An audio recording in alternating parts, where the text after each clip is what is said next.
A seguir, Hora da Notícia.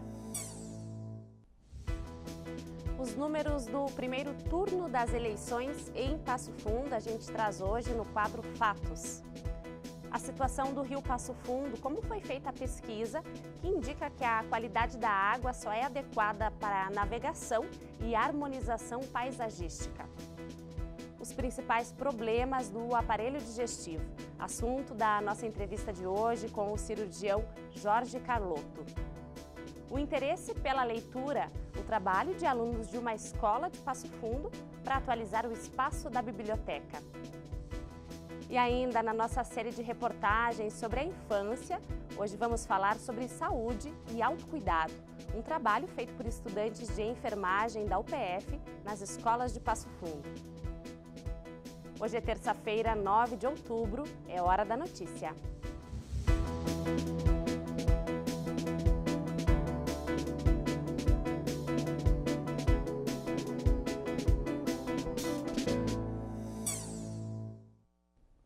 A situação do Rio Passo Fundo não é das melhores. Uma pesquisa feita pelo projeto Rio Passo Fundo indica que a qualidade da água só é adequada para navegação e harmonização paisagística.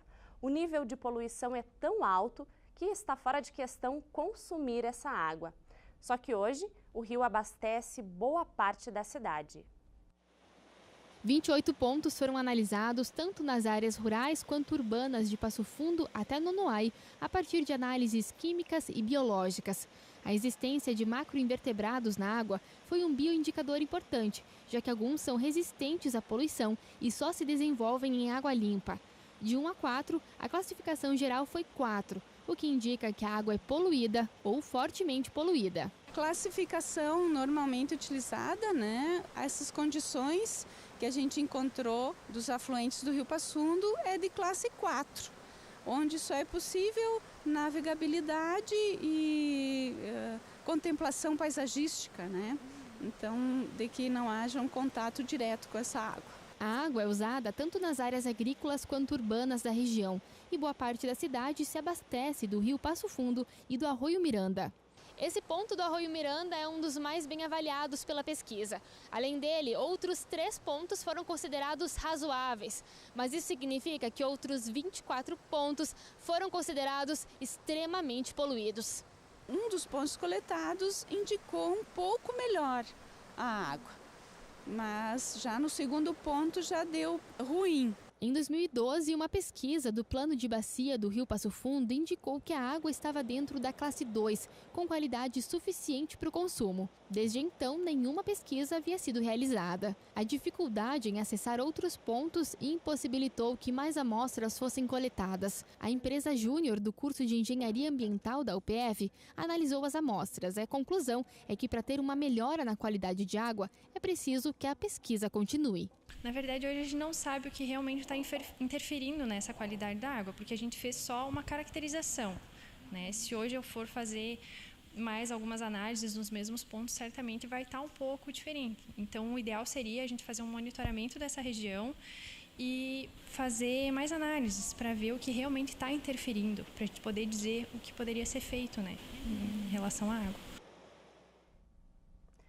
Um levantamento do Instituto Datafolha, feito através da Federação Brasileira de Gastroenterologia, apontou que mais de 12% dos brasileiros, ou seja, cerca de 22 milhões de pessoas, sofrem com refluxo. Esse é apenas um dos principais problemas do aparelho digestivo. E para falar mais sobre o assunto, a gente recebe hoje o cirurgião do aparelho digestivo, professor do curso de medicina aqui da UPF, Jorge Carlotto. Seja muito bem-vindo ao PFTV, doutor. Muito obrigado, agradeço o convite ao PFTV e à Faculdade de Medicina da Universidade de Passo Fundo, a qual represento. Então, tu nota que cirurgia do aparelho digestivo e os problemas do sistema digestório ou do aparelho digestivo, propriamente dito, são extremamente importantes, porque são prevalentes e acontecem muito na população.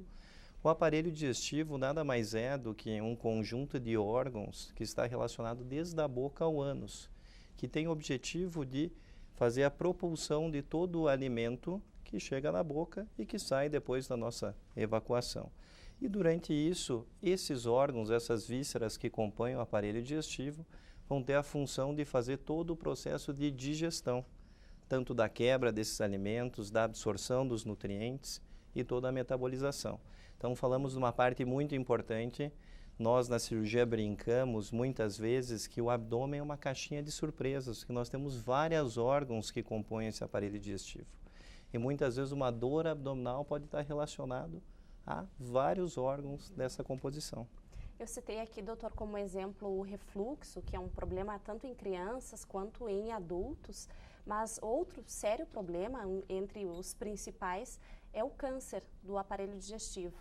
Tu notas que quando a gente fala de aparelho digestivo, a gente tem dois tipos de doença, tanto benigna, como tu citaste, que é a doença do refluxo, cálculo na vesícula biliar, úlceras do estômago, gastrite e vários outros problemas, e as doenças malignas.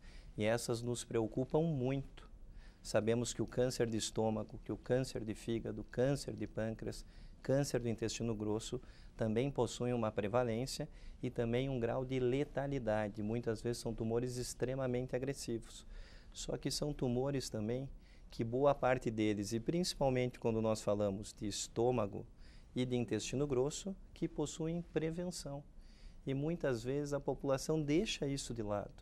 Então nós sabemos que uma endoscopia digestiva alta, principalmente na presença de dor na boca do estômago, emagrecimento, vômitos com sangue, desconforto abdominal, ou uma colonoscopia a partir dos 45 anos, que é rotina de prevenção para todas as pessoas, são extremamente importantes para que se faça o diagnóstico precoce. Muitas vezes se fala que quem procura acha, mas quem procura acha e trata. Quem não procura, não acha e não trata. E como qualquer outro câncer, as chances de cura são muito maiores quando se descobrem no início. Com certeza. Então é muito importante o diagnóstico precoce. Mas além do diagnóstico precoce, também é importante a prevenção, né? Que a gente previna essas doenças do aparelho digestivo. E os principais relações para a prevenção é a mudança dos hábitos de vida, né? Então é muito importante que se evite o tabagismo, que se evite a bebida alcoólica, ou que faça isso de forma muito ponderada, que tenha um hábito saudável relacionado ao esforço físico e exercícios físicos, e, claro, uma alimentação regrada, balanceada e com um acompanhamento, claro, de um profissional, tanto um nutrólogo, uma nutricionista. Isso é extremamente importante, são medidas de prevenção do câncer. E esse assunto também é tema de um simpósio que está acontecendo na Faculdade de Medicina aqui da UPF, doutor. Ontem e hoje, essas discussões? Isso mesmo. Tanto é que esse simpósio é um simpósio da Liga de Gastroenterologia e Cirurgia Digestiva da Universidade de Passo Fundo, que é um projeto de extensão dos alunos que fala principalmente do câncer, trazendo os principais especialistas que tratam o câncer, cada órgão específico em sua área. Tá certo, então. Agradeço sua presença aqui no Hora da Notícia e um bom trabalho. Muito obrigado e eu agradeço a presença aqui e sempre à disposição quando for necessário. Obrigada.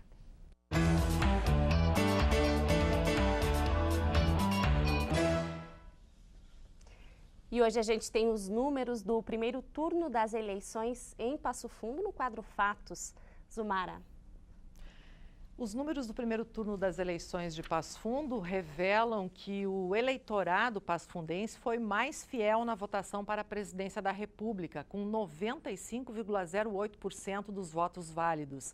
113.451 eleitores votaram para presidente aqui no município, reduzindo o índice de brancos e nulos na ordem de 2,5%. Os candidatos que foram para o segundo turno na corrida presidencial receberam dos passofundenses 85.731 votos dos mais de 146 mil eleitores inscritos. Jair Bolsonaro, do PSL, obteve 54,79% dos votos e fez em Passo Fundo 62.155 votos válidos. Fernando Haddad, do PT, obteve 22,54% ou 23.576 mil votos válidos. O índice de votos dados para o governo do estado pelos eleitores de Passo Fundo foi menor que para presidente da República. 87,34% dos eleitores votaram em um dos 8 nomes que disputavam o cargo e brancos e nulos alcançaram aí na ordem de 5,5% e 6,74%. O candidato Eduardo Leite, do PSDB, teve 38,20% da preferência do eleitorado pasfundense, fazendo aí 40.891 votos. Já José Ivo Sartori, do MDB, obteve 33,43% dos votos, fazendo 35.792 votos válidos. Os dois disputarão o segundo turno. Nos votos destinados ao Senado, nem todo o eleitor de Passo Fundo votou nos dois candidatos como estava previsto. Se considerarmos que são mais de 146 mil eleitores, o número de votos computados deveria ser o dobro, quase 300 mil. Pode-se dizer que parte dos eleitores de Passo Fundo não votou nas duas opções, pois o total de votos válidos foi de 198.565 votos. Beto Albuquerque, do PSB, que é de Passo Fundo, mas não se elegeu, fez a maior parte destes votos, 31,12%, alcançando aí 61.796 votos válidos. Os eleitos, porém, foram Luiz Carlos Reis, do Progressista, com 19,92% dos votos em Passo Fundo, e Paulo Paim, do Partido dos Trabalhadores, que em Passo Fundo fez 14,08% dos votos válidos. São muitos números. Amanhã a gente vai falar sobre os números para deputado estadual e federal, que em Passo Fundo tiveram aí os maiores índices de abstenção, quase 9%. Tá certo. Obrigada pelas informações, Umar, e até amanhã. Até amanhã. Você sabia que muitos dos problemas de saúde das crianças poderiam ser evitados com mais cuidados na higiene? No próximo bloco a gente te conta mais.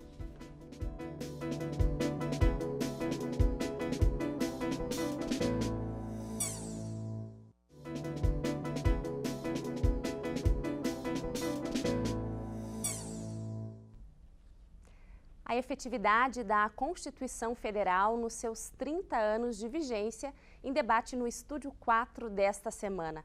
O programa vai ao ar hoje às 11 da noite e depois tem reprise na quarta às 8 da noite, também na sexta-feira às 11 horas da noite.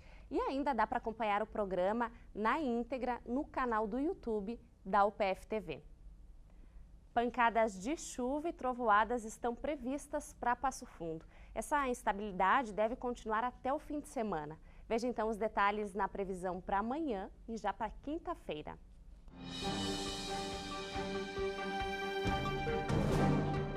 A previsão do tempo para quarta-feira em Passo Fundo é de céu nublado com pancadas de chuva no decorrer do dia, mínima de 15, máxima de 21 graus. A quinta-feira também será de céu com bastante nuvens e pancadas de chuva. A mínima fica na casa dos 11 e a máxima 20 graus. E o Intensivo Enem UPF está com inscrições abertas. As aulas oferecidas pela universidade vão acontecer neste mês, no dia 24, das 7h30 às 9 horas da noite e no dia 27, das 8h30 às 11h30 da manhã, aqui no auditório da Biblioteca Central, no Campus 1, no bairro São José.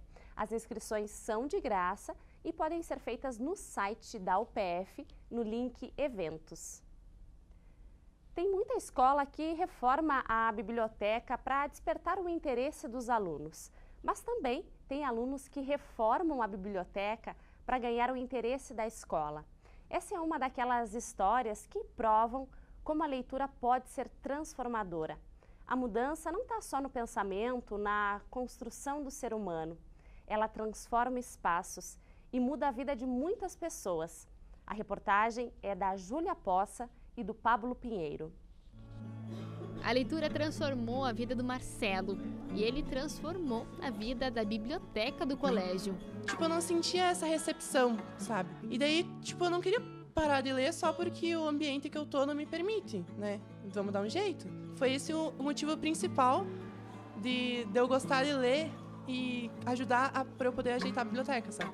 Foi, querer ter a sensação de ser bem-vindo aqui.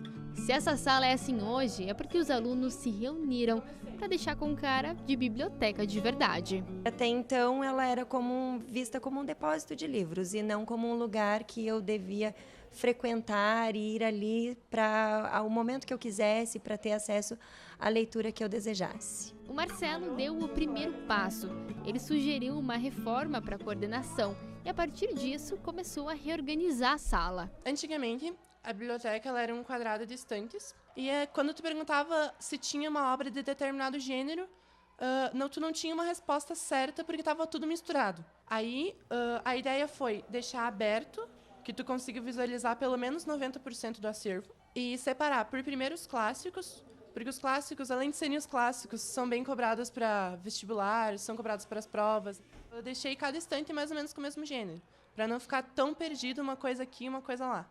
Dentro de um mês, todo o acervo tinha sido revitalizado, os móveis mudaram de lugar e a escola conheceu um novo espaço muito mais amplo e aberto para os alunos. O Pedro, por exemplo, até demorou para descobrir que a biblioteca existia. Mas isso, claro, até conhecer o Marcelo. Quando eu cheguei aqui, eu percebi que isso aqui podia ter muito mais valor. E quando o Marcelo disse que estava saindo e que ia, entre aspas, passar o cetro para outra pessoa, eu já me voluntariei na hora. E gostaria muito de cuidar desse lugar.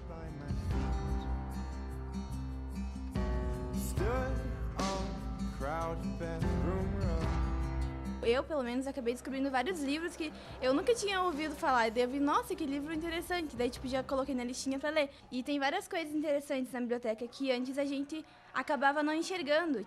Tem vários livros, sobre fotografia, tem livros sobre a história aqui do Rio Grande do Sul. E então, são livros diferentes que a gente achava que não tinha, porque era tudo meio bagunçadinho, mas que a gente acabou descobrindo. A reforma da biblioteca deu tão certo que acabou ultrapassando os limites da escola. Por exemplo, uma ideia dos alunos foi fazer um marca-página com um símbolo, um código QR Code. Isso significa que eles podem vir aqui, pegar o livro da estante e ir para uma página da internet a partir de um aplicativo do celular. E a partir disso, saber se querem ou não ler o livro. A ideia é tão legal que inspirou a próxima edição da Jornada Nacional de Literatura. O QR Code não é em si o tema de interesse. O QR Code interessa porque ele é meio. E sendo meio, ele pode, muito bem como acontece agora, estabelecer um contato mais aproximado entre leitores e textos. Eu vejo isso como um momento de fomentar a leitura entre todo mundo. Porque mesmo quem se sentia assim mais arredio, sem muito ânimo para frequentar a biblioteca, por ver os outros colegas vindo e comentando que queriam mudar coisas de lugar e organizar isso e aquilo de uma forma diferente, começaram a se interessar e virem para esse espaço também. É uma leitura completa, é de tudo, não só dos livros, mas que ultrapassa as barreiras, que ultrapassa as paredes da biblioteca. Até porque essa biblioteca não é grande, mas o que torna ela grandiosa é exatamente essa vontade dos alunos de fazerem desse espaço um lugar melhor, um lugar acolhedor, para que eles venham não só ler, mas partilhar suas leituras e aí descobrirem coisas que eles nem sabiam que existiam aqui dentro. É impossível termos em mente um educandário sem uma biblioteca. E uma biblioteca que está crescendo, que pouco a pouco ela vai ficar cada vez melhor, com certeza, e passando de alunos do 3º ano para o 2º ano, enfim. Uma transformação que não mudou só a vida do Marcelo, mas de toda a escola. Foi uma missão, foi um desafio pra mim. É uma realização, sabe? Subir aqui e olhar pela janela e ver que fui eu que fiz isso, entende? Que é uma coisa que eu vou deixar aqui. É aquela coisa, sabe? Tu vai seguir o teu sonho ou não? Eu segui. Aqui estou eu.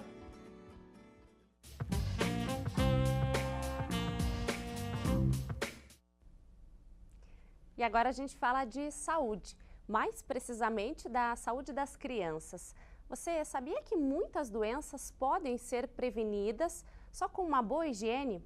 Bom, na série de entrevistas e reportagens sobre a infância que estamos apresentando nesta semana, nosso assunto hoje é autocuidado. Estudantes de enfermagem aqui da UPF foram para as escolas para ensinar como isso funciona. Olha só. O que mais que tu gostou aqui hoje? Do palhaço, das pinturas. Do palhaço, por causa que ele é muito engraçado. Eu gostei das maquiagens do palhaço. Eu gostei do palhaço porque ele é muito legal. Por aqui, todo mundo gosta do palhaço Sabonete.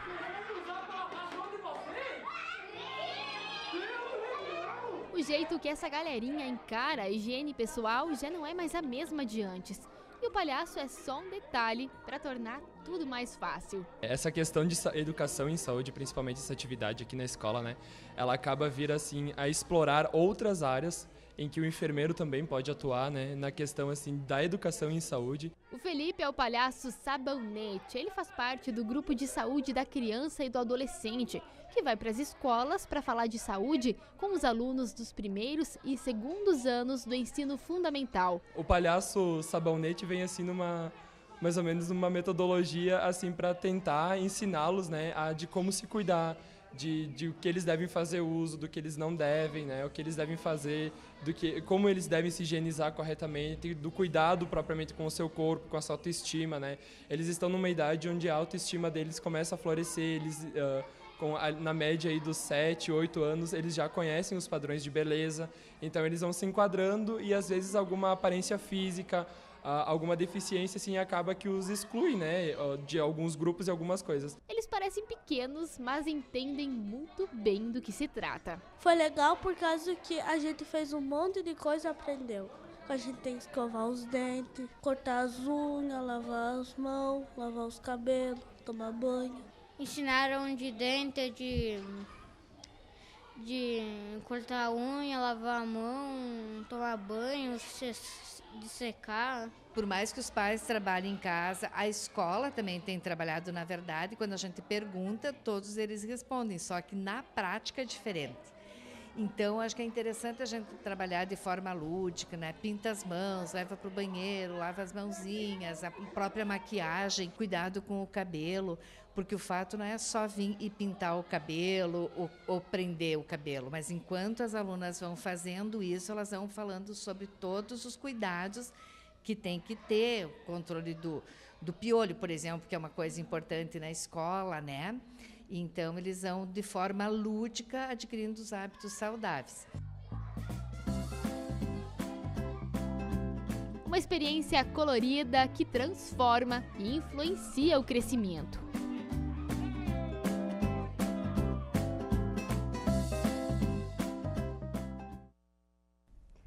Hoje a gente fica por aqui. E você pode rever essa edição à noite em 2 horários, às 7h30 e também às 10h30. Obrigada pela sua companhia.